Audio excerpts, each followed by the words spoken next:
This is Lorenz, and I will be talking about the agency law discussion that we are supposed to do. And one example that I came up with is when one team prioritizes you to perform one way, and another team prioritizes you to perform a different way.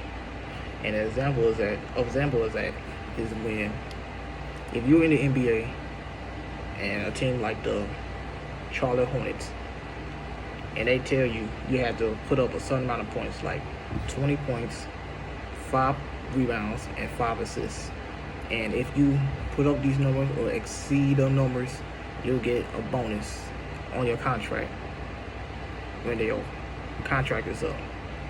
And you are on the Hornets. You are on the Hornets right now. And this is your last year of your contract.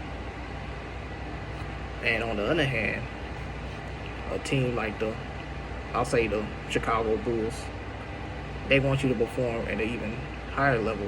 You put up 25 points, 6 rebounds, and 6 assists. And if you put up those numbers on your last deal, they will pay you or not renegotiate, but they will like their market.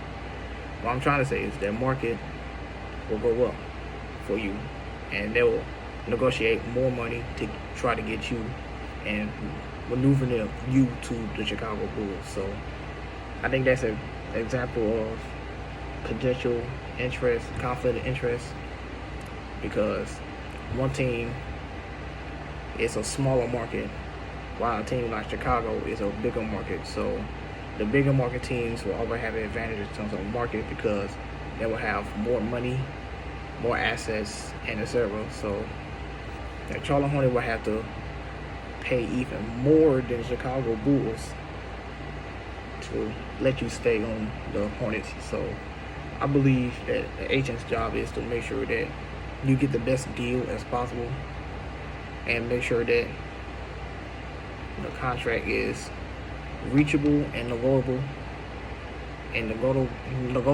because you don't want to breach your contract, because that could cause you to lose money, and that could cause you to fire your agent for breach of contract and lack of trust. So